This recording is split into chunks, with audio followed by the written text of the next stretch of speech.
I am Dr. Palas Prakash. நான் basically general surgeon. ஆனால் பொது மருத்துவ சிகிச்சையும் தொடர்ந்து செய்து கொண்டுதான் இருக்கிறேன். இன்று விட்டிலிகோ, அதாவது வெள்ளை புள்ளி நோய், வெண்குஷ்டம், அது மனிதனின் தோலின் நிறம், தோலின் நிறமி, அது சம்பந்தப்பட்ட நோயை பற்றி கொஞ்சம் மருத்துவ அறிவு தெரிந்து கொள்வோம். சில உலக அளவில் சூப்பர் ஸ்டார்ஸ், மைக்கேல் ஜாக்சன், பின்னால் ஒரு மேடை ஸ்டேஜ் லேடி. விட்டிலிகோ என்பது ஒரு தொற்று நோய் அல்ல, இது ஒரு குஷ்டரோகமும் கிடையாது. இந்த நோய் சிறு குழந்தையை கூட ரேராக பாதிக்கும். ஆனால் பொதுவாக 25 வயதிலிருந்து 40 வயது வரை உள்ள அதிக ஸ்ட்ரெஸ் உள்ள பீரியடில் அவ்வாறு வரலாம். பற்றி தெரிந்து கொள்வதற்கு முன்னால், ஒரு மனிதனின் தோல், அந்த தோலின் அமைப்பு, அதில் எபிடெர்மிஸ், டெர்மிஸ், சப்குட்டினஸ் ஃபேட். அந்த எபிடெர்மிஸ், அந்த அடுக்கில் பேசல் லேயர், மெலனோசைட் என்ற செல் மூலம் மெலனின் என்ற தோலுக்கு கருப்பு நிறம், பழுப்பு நிறம் கொடுக்கும் அந்த நிறமி, அந்த பிக்மெண்ட் அதில் உருவாகிறது. அந்த மெலனின் பிக்மெண்ட் டைரோசின் என்ற அமினோ ஆசிட், அதை டைரோசினேஸ் என்ற என்சைம் மூலம் அந்த பிக்மெண்ட் உண்டாகிறது. அந்த பிக்மெண்ட் தான் பல பல செயல்களை கொடுக்கிறது. ஒரு மனிதனின் எக்ஸ்டர்னல் அப்பியரன்ஸ், இவன் கருப்பன், இவன் வெள்ளை நிறத்தவன், இவன் இன்டர்மீடியட் கலர், அவ்வாறு தோலின் நிறம் தலையிலிருந்து கால் வரை அந்த மெலனின் பிக்மெண்ட் தான் தருகிறது. விட்டிலிகோ நோயை பற்றி மேலும் தொடர்ந்து பார்த்தால், சூரிய ஒளி படும் பொழுது ultra violet race, blue rays, அந்த ரேஸ் அந்த மனித உடம்புக்கே பிரச்சனை உண்டாக்காமல் இந்த மெலனின் பிக்மெண்ட், அந்த அல்ட்ரா வயலட் ரேஸ் அதை அப்சார்ப் பண்ணி டிசிபேட் பண்ணி மனிதனை காப்பாற்றுகிறது. அந்த melanin pigment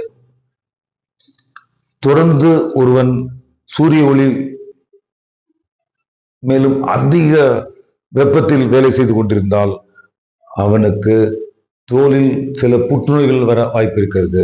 squamous cell carcinoma, basal cell carcinoma, amelanotic melanoma, அவ்வாறு சில புற்றுநோய்கள் வரலாம். அது வராமல் இந்த மெலனின் பிக்மெண்ட் காப்பாற்றுகிறது. அந்த பிக்மெண்ட் தான் தோலுக்கு நிறத்தை கொடுக்கிறது. அதற்கு மேல் கண்களில் அந்த ஐரிஸ், அதில் இருக்கும் அந்த பிக்மெண்ட், அது ஸ்கேட்டர்டு சன்லைட், எக்ஸசிவ் சன்லைட், அதை அப்சார்ப் செய்து ரெட்டினா என்ற அமைப்பு மூலம், ஆப்டிக் நர்வ் அதன் மூலம் மூளைக்கு சென்று கண் பார்வை சரியாக பாதுகாக்கப்படுகிறது. பின்னால் ஒரு தோலில் ஒரு சின்ன புண், ஒரு cut injury, minimal dermatitis, contact dermatitis, அவ்வாறு பல பிரச்சனைகள் வரும்பொழுது இந்த தோல் நோய்க்கு இந்த மெலனின் பிக்மெண்ட் பாதுகாப்பு கொடுக்கிறது. That is, this promotes wound healing. இந்த மெலனின் பிக்மெண்ட் முடி, மீசை, பூர்வம், தாடிக்கு கலரை கொடுக்கிறது. மெலனின் பிக்மெண்ட் குறைய குறைய வெள்ளை நிறமாகும். இம்யூன் டிசார்டர், அதாவது இந்த மெலனின் பிக்மெண்ட், அந்த பிக்மெண்ட் தயார் செய்யும் அந்த மெலனோசைட், அதை இம்யூன் சிஸ்டம், மனித உடம்பில் இருக்கும் பாதுகாப்பு சிஸ்டம், அதை தப்பாக புரிந்து கொண்டு இந்த மெலனோசைட், அந்த மெலனோசைட் அதை டேமேஜ் செய்தால் மெலனோசைட் will be destroyed, அல்லது மெலனோசைட்டின் ஃபங்க்ஷன் குறைவதனால் சில இடங்களில் வெள்ளை வெள்ளை டாட்ஸ் விழுகும், சில பரவலான இடங்கள் வரும். அட்வான்ஸ்டு ஸ்டேஜ் ஆனால் அது முழு உடம்பும் வெண்மை தோலாகிவிடும். ஆகவே இந்த நோய் தொடர்ந்து கொண்டேதான் இருக்கும். சன்லைட் எக்ஸ்போஷர், அதை உடம்பில் படாமல், முக்கியமாக முகம் கைகள் கால்களில் படாமல் பாதுகாப்பாக இருந்தாலே இந்த விட்டிலிகோ என்ற நோய் அது மேலும் பரவாமல் அதை அமைக்க வைக்கலாம். சோ ப்ரொசீட் பண்ணாமல் தடுத்து வைக்கலாம்.